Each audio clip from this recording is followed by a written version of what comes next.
Thank you very much, everybody. We have a lot of big signings, good signings, one in particular which we'll save for the end. And I'll ask Will to go over these individually and we can see how we do. Yes, sir. First, for your review, we have 56 sub-cabinet level appointments. This includes probably most notably 7 ambassador appointments. Those will be the first ambassadors, I believe, that you've transmitted to the Senate. Okay, and they're very good.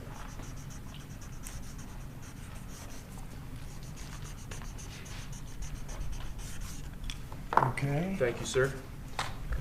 Second, we have acting designations. We're actually designating Doug Collins to be the acting leader of both the Office of Special Counsel and the Office of Government Ethics.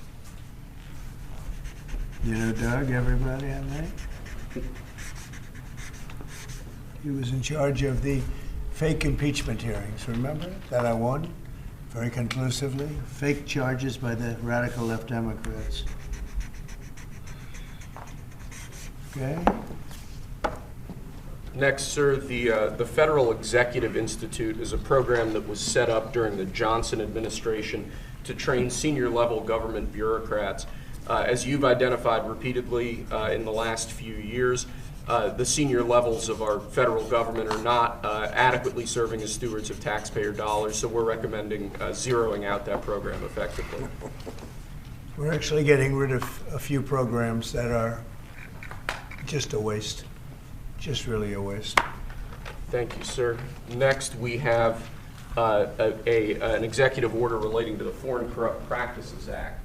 As you've repeatedly identified, the way that this act has been enforced over the years has been devastating to American business opportunities and business competitiveness abroad.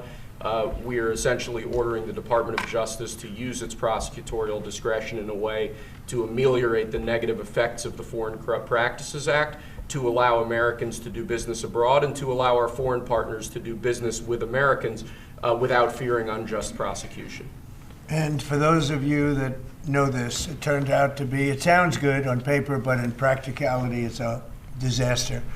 It means that if an American goes over to a foreign country and starts doing business over there legally, legitimately, or otherwise, it's almost a guaranteed investigation, indictment, and nobody wants to do business with the Americans because of it. Nobody wants to do business. They say, look, we can deal with China, they can do whatever they want. We can deal with Russia, we can deal with anybody, and we have a normal life. You deal with America, the FBI gets over there. They don't investigate death and murders on the street in New York and Los Angeles. They go over and investigate a business guy trying to do business. So it made it very, very hard from a practical standpoint to make deals. They want to deal with the Americans, but they don't want to be under investigation every time they speak to American, every time an American makes a phone call to somebody in a different country. It's a disaster for this country. And I guess it was a Jimmy Carter concept, and it sounds so good, but it's so bad. It hurts the country, and many, many deals are unable to be made because of it. Nobody wants to do business because they don't want to feel like every time they pick up a phone, they're going to jail. So we'll sign this, and it takes courage to sign it because you only get bad publicity when you sign it. It sounds so nice, the title is so lovely, but it's an absolutely horror show for America. So we're signing it because that's what we have to do to make it good.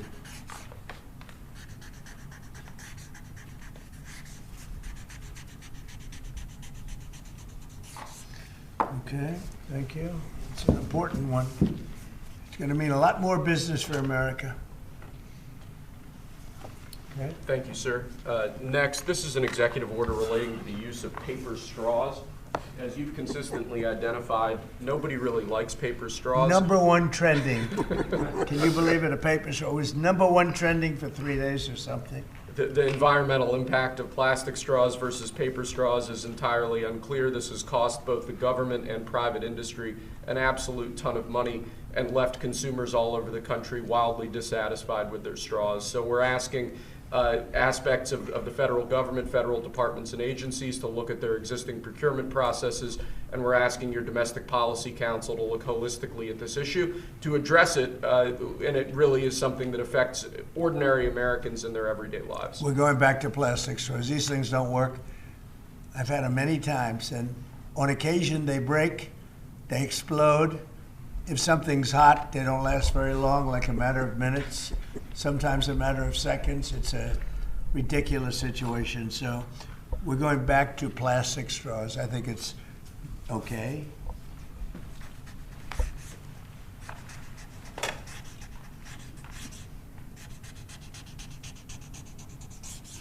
And I don't think that plastic's going to affect a shark very much as they're munching their way through the ocean. Okay. Thank you, sir. Next, we have a full and unconditional pardon for former Governor Rod Blagojevich of the state of Illinois. Good. It's my honor to do it. I've watched him. He was set up by a lot of bad people, some of the same people that I had to deal with. He wasn't quite as successful, but he had somebody that saw what was going on. I didn't know him other than I believe he was on The Apprentice for a little while. He was just a very nice person. He had a fantastic wife. She fought like hell to get him out.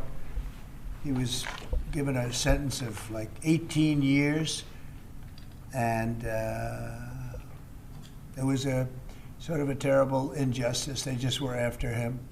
They go after a lot of people. These are bad people on the other side. So I think he's just a very fine person, and this shouldn't have happened, and it shouldn't have happened to him, and let him have a normal life and let him go out and do what he has to do. So I'm signing this as a full pardon. Rod Blagojevich. Mr. President, are you considering him for ambassador to Serbia? No, but I would. I mean, he's now cleaner than anybody in this room. He got a pardon. He's cleaner than anybody in the room.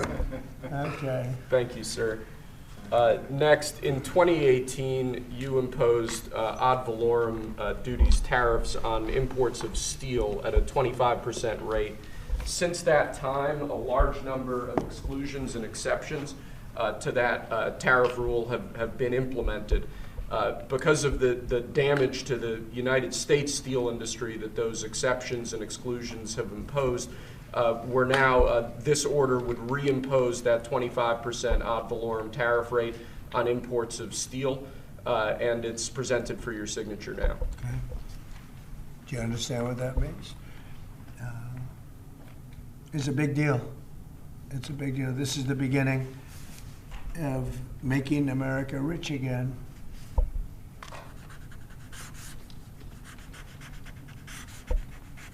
Mr. Secretary, do you have anything to say?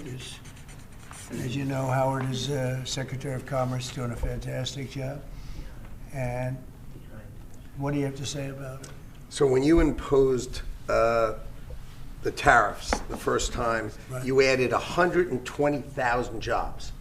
And since that time, it's been picked away and nicked away and excluded away, and we've lost 107,000 jobs. And remember, these aren't just general jobs. These are steel workers in America, and now you're going to bring them back. You're going to bring those 120,000 jobs back to America. You are the president who's standing up for the American steel worker, and I am just tremendously impressed and delighted to stand next to you. Mr. President, steel workers. So let me just make a statement. And essentially, this is another way of saying we're doing a 25% tariff on steel and aluminum. So the failed American trade policies have led our once incredible United States steel and aluminum industries, once incredible, they're not now, but they're not bad. I saved them because of my first term, totally saved them. If I didn't do what I did, I put massive tariffs, not the highest level, but pretty massive tariffs. We took in a lot of money and we took in a lot of jobs, but we were being pummeled by both friend and foe alike.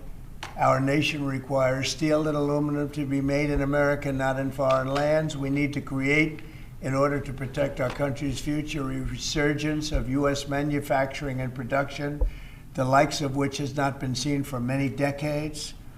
It's time for our great industries to come back to America. I want them back to America. This is the first of many, and you know what I mean by that. We're going to be doing others on other subjects, topics.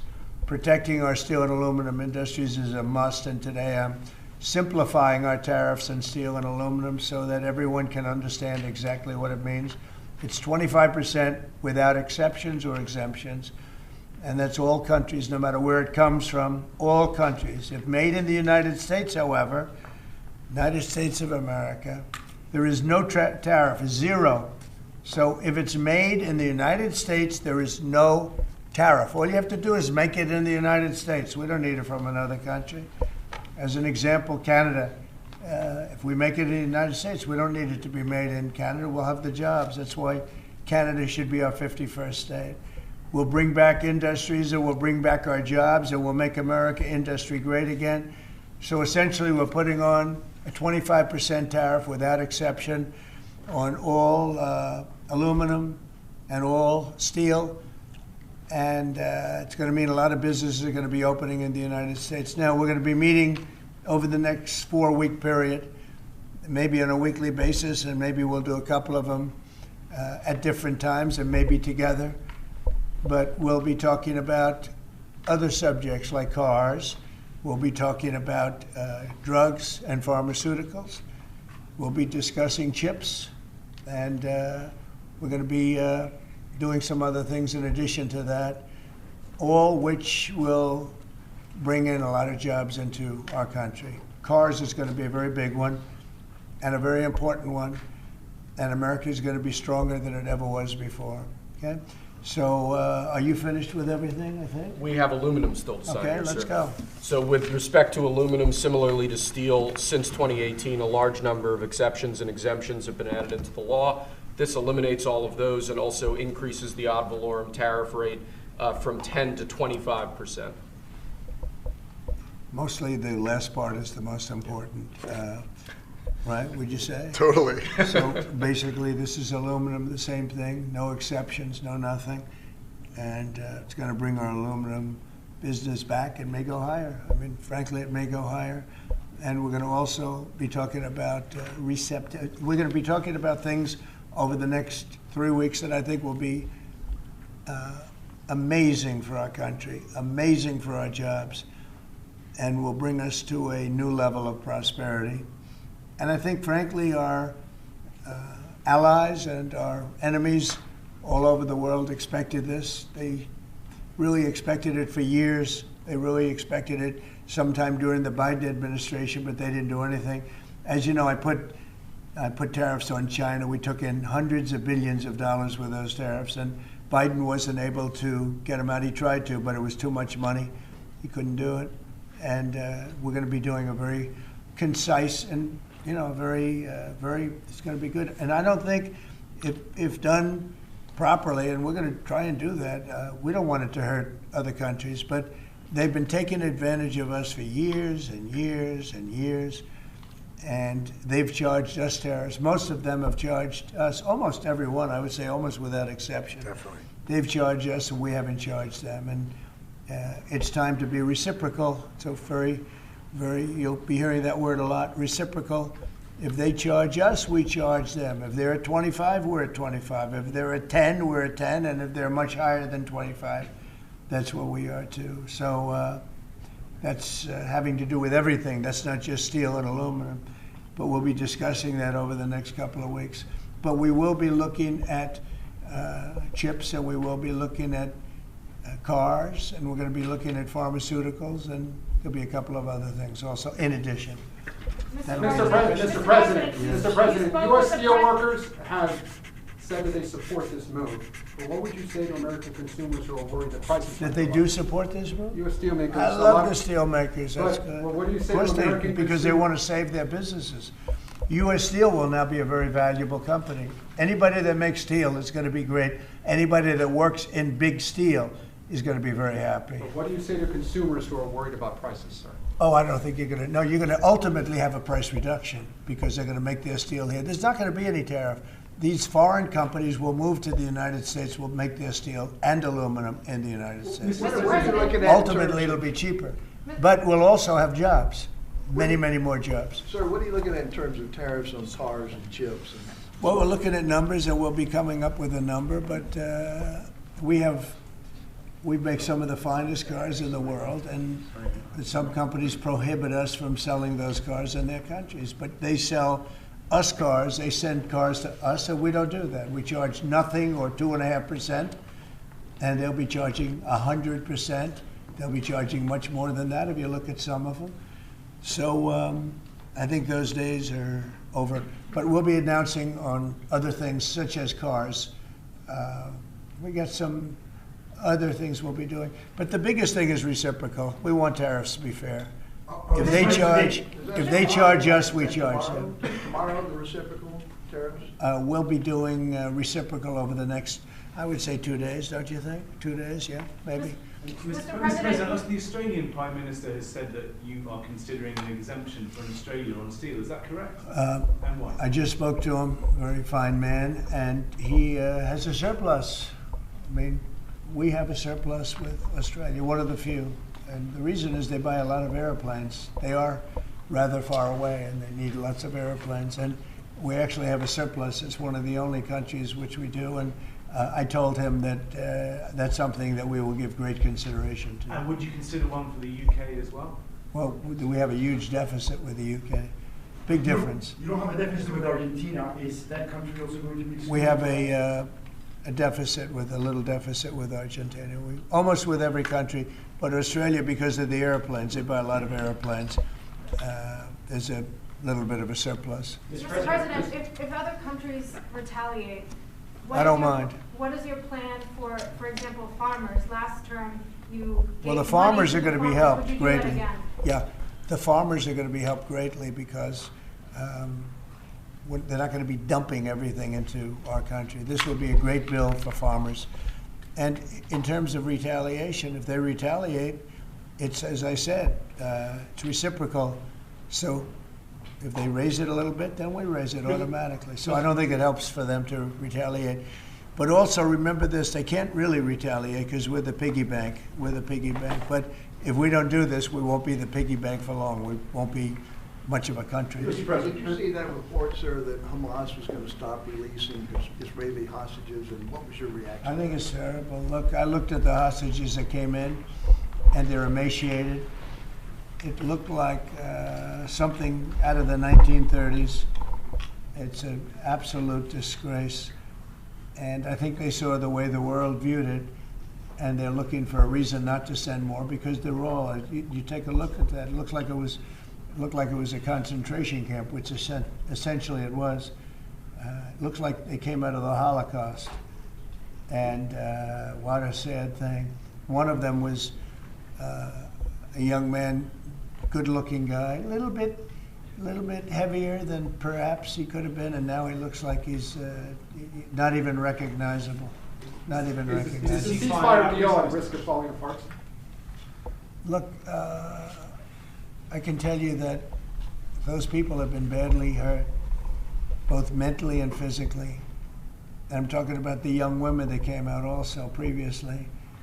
And I think one of the reasons they're doing this is because they're probably sending the best. What you see is probably the best because they want to send people that look at least healthy.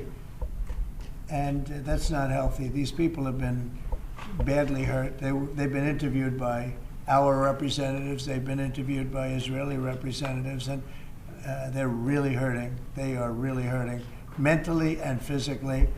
And I think Hamas is looking at that and saying, well, it's not going to get much better than that because they probably send out their best as a representative, and they've got more to send out, and they probably feel that they can't do that because it's not going to make them look very good. Is But the if ceasefire now over, but Mr. if they President? delay that, sir, should the ceasefire then be off? Well, I would say this, and I'm going to let that because it's Israel's decision, but as far as I'm concerned, if all of the hostages aren't returned by Saturday at 12 o'clock, I think it's an appropriate time. I would say cancel it and all bets are off and let hell break out. I'd say they ought to be returned by 12 o'clock on Saturday, and if they're not returned, all of them, not in drips and drabs, not 2 and 1 and 3 and 4 and 2. Saturday at 12 o'clock, and after that, I would say all hell is going to break out. And I don't think they're going to do it. I think a lot of them are dead. I think a lot of the hostages are dead. I think it's a great human tragedy what's happened. How people can be that mean to do. I mean, the one guy was laughing when a hostage he thought his family was alive, found out the family was dead, and his captor, so to speak, started laughing because he thought it was so funny. You know, this is a different group of people. No, I would say Saturday at 12. We want them all back. I'm speaking for myself. Israel can override it, but from myself, Saturday at 12 o'clock, and if they're not here, all hell is going to break out. Mr. President, in an interview this weekend, you said that Palestinians would not be guaranteed the right to return to Gaza if the U.S. were to develop it. What did you mean by that? And under We've spoken to a lot of Palestinians. They would love to leave Gaza if they could find a place to be. And I've spoken to various leaders of various countries in the not so, distant area from where we're talking about, the Gaza Strip. And I think they were very positive about providing land. What we need is land. And if we could build a nice place for people to live safely, everybody in Gaza would do it. They've been persecuted, they've been spit on, they've been treated like trash, and they would love to get out of Gaza. But until now, they never had an alternative. Now they have an alternative. And as far as Hamas is concerned, you're seeing the real Hamas now with the hostages. So what if they don't leave? On Gaza, you have the... Who are you, from where? The Wall Street Journal, sir. Yeah, that's what I The Jordanian leader is coming in to see you. Yeah. Folks in Jordan have expressed Tomorrow. opposition to taking in more Gazans, more Palestinians. How are you going to convince him to do otherwise? I think he'll take. I do think he'll take, and I think other countries will take also. They have good hearts. I think they'll take. But what about the Palestinians who just won't leave? Our team has spoken to many in Gaza. They're all going to leave when they have a place that's a better alternative. When they have a nice place that's safe, they're all going to leave. It's a hellhole right now. But how are you so sure? Would the U.S. force them to leave? You're going to see that they're all going to want to leave. Mr. President, when it comes to Saturday at noon, there's an American hostage who's still being held by Hamas right now.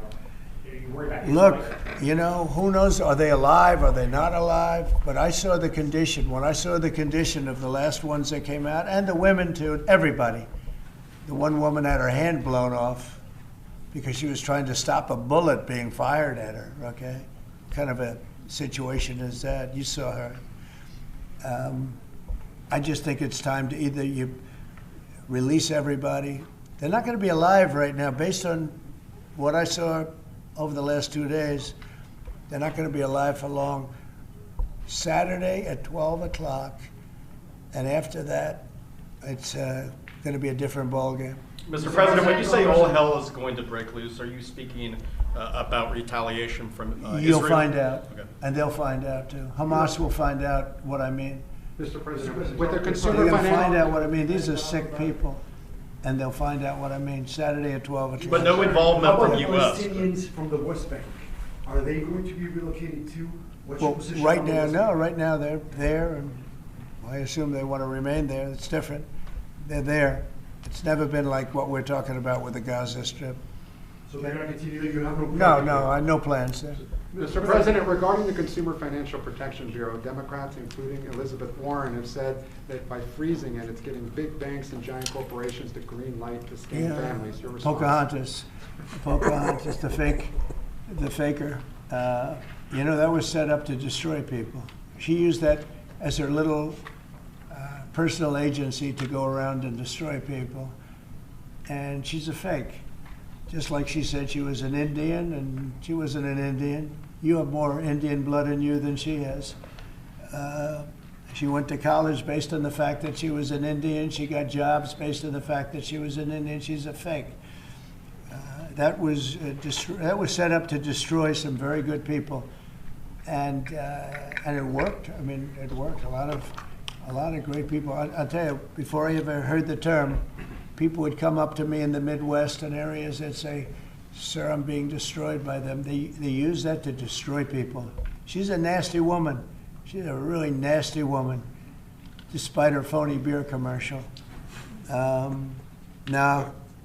We did the right thing. That was a very important thing to get rid of. Can you confirm, President? And it was also a waste. I mean, number one, it was a bad group of people running it, but it was also a waste. If you looked at when she really ran it, wow, that was a vicious group of people. They really destroyed a lot of people. And you can confirm it's your goal is to have it totally eliminated? I would say, yeah, because we're trying to get rid of waste, fraud, and abuse.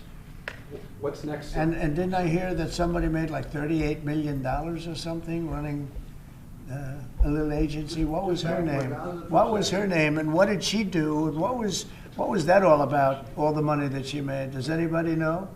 Are you gonna tell Yeah, us- Brian, go Mr. ahead. President, Good to see you. The latest CBS poll has your approval ratings at an all-time high, despite all these controversial subjects and executive orders that you're doing. Want to get your thoughts on that, how you really connected to mainstream America. Yeah, I have high approval ratings because I'm using common sense, whether it's getting men out of women's sports. I mean, have you seen what goes on with the boxers and with the weightlifters and with the swimmers and everything? It's so ridiculous. And I think it's a 90% issue. And, the amazing thing, the Democrats are still fighting for it. It's crazy. It's crazy. I think we should go to Congress also, have that cemented and, make it indelible.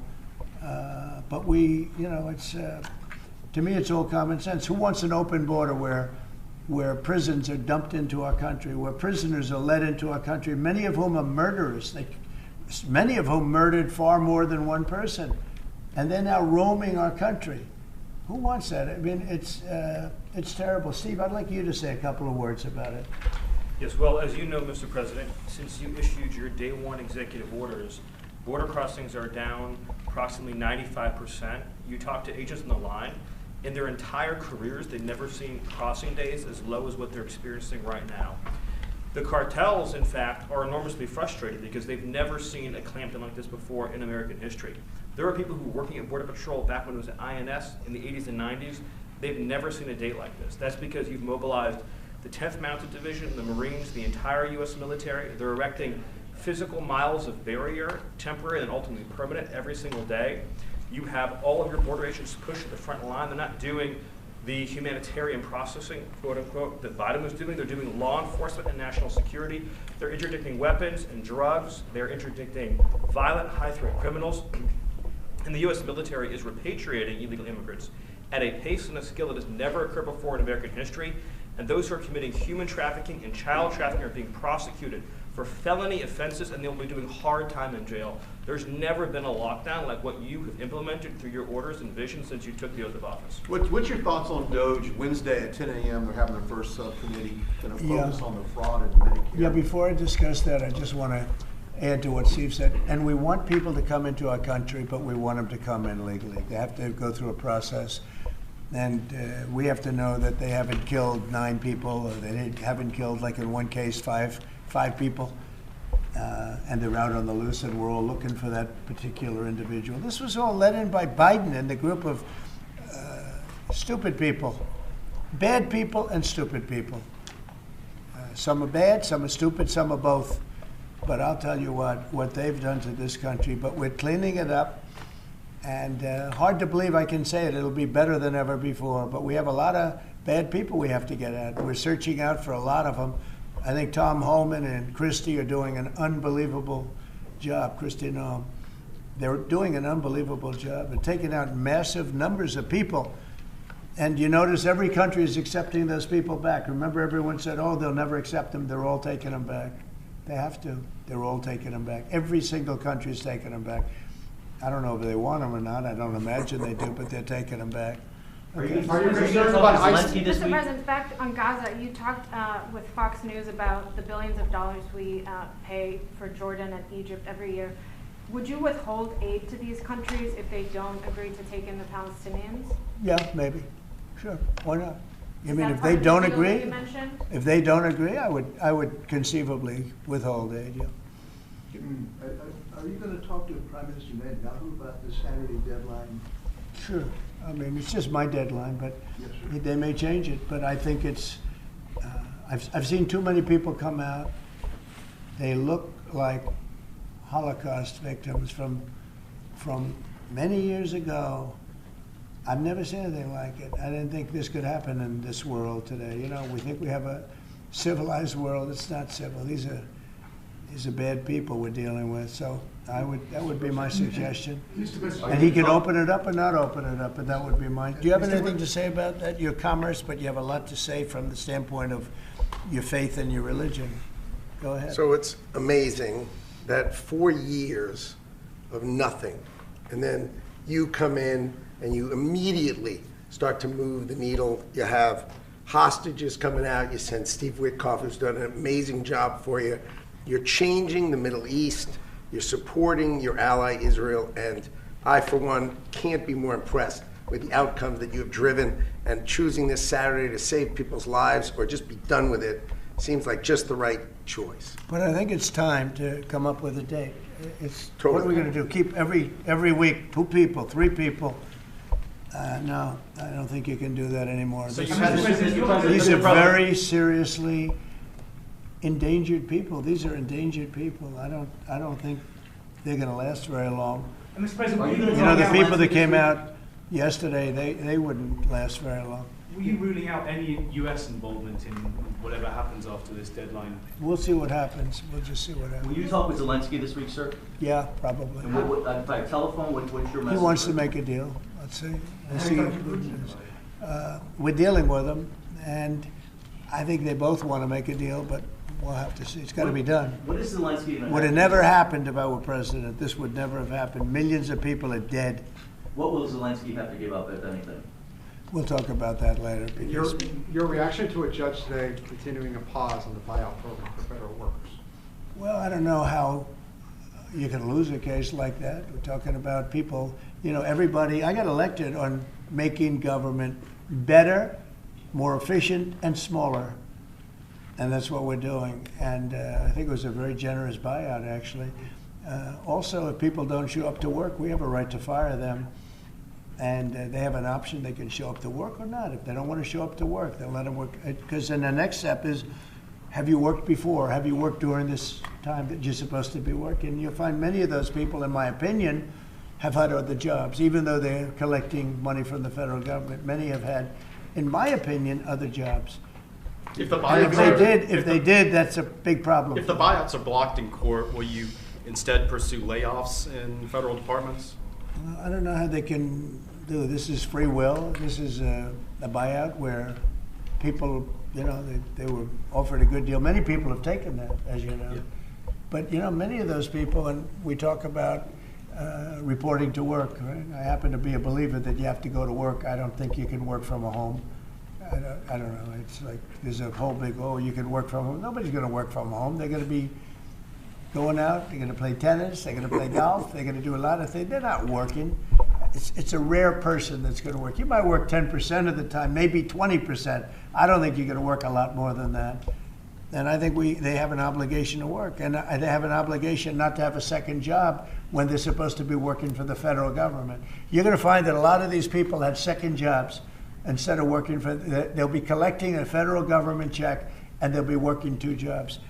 And that's big trouble for them. Are you planning to bypass Congress? You've said a lot about South Africa in the last 2 weeks. Yeah. It's hosting the G20 summit this year. Are you planning to attend this, or are you skipping it and telling your cabinet to not? Well, we'll see what happens, but the South African situation is very, very dangerous and very bad for a lot of people.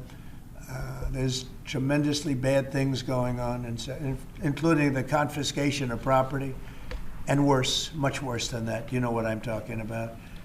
And we're not making any payment until we find out what's going on in South Africa. Yes, What's next for Doge? General Kellogg going to Ukraine this week, sir, soon? Yeah, he is. Keith Kellogg. General Kellogg is an excellent guy, and he's spending time doing various things. We have numerous people working on numerous different problems. You know, when I left office, wasn't long ago, a little more than 4 years ago, we had no wars, we didn't have problems. Now we got the whole world is blowing up, but we'll put out the And fires. you've been talking to Vladimir Putin. Are you trying to set up a meeting with him? Well, I can't tell you what I'm talking about, but we are talking as a group also. I think he'd like to make a deal, but it takes two to tango. And so, I mean, you can't give us any more clarity on whether you personally have spoken to. I don't want to talk about it, no. I don't want to talk about it. It's not going to help you to know, but we would like to get a deal done if possible, only because, in my case, save lives. You know, we're much further away. Remember, we have an ocean separating. They don't.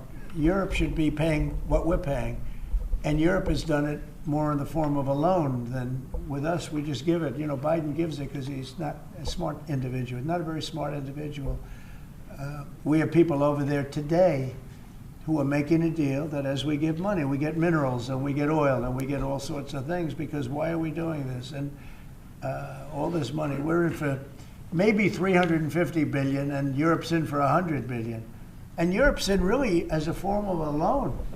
In theory, they get that money back. In theory, they get interest on their money. It's a whole different ballgame. And Biden is the one that started doing this. Every time Zelensky came here, he walked away with $60 to $100 billion. I think he's one of the greatest salesmen who have ever lived, by the way. Can you discuss your intentions with the Kennedy Center, which you're now the board chair of? So we took over the Kennedy Center. We didn't like what they were showing and various other things. And I had a lot of the board members already, as you know, and we have some that will be replaced. But we have, I guess, a whole new group of people going in. I have Rick Grinnell, who's got some experience in that world. He's very good. Going to be handling it on a temporary basis. I think he'll do a great job, but we're going to get some great professionals. I'm going to be chairman of it, and we're going to make sure that it's good and it's not going to be woke. There's no more woke in this country. This woke has cost us a fortune and cost us our reputation, but the reputation's coming back very, very rapidly. Thank you very much, everybody. With regards to the penny, sir. The penny. Penny is gone. The penny's gone. Is the nickel next? What about the dime? What about anything? Good luck. The Your penny message- is gone. Your message is The penny cost this government a lot. Taylor Swift. Thank you very much. Thank you, President.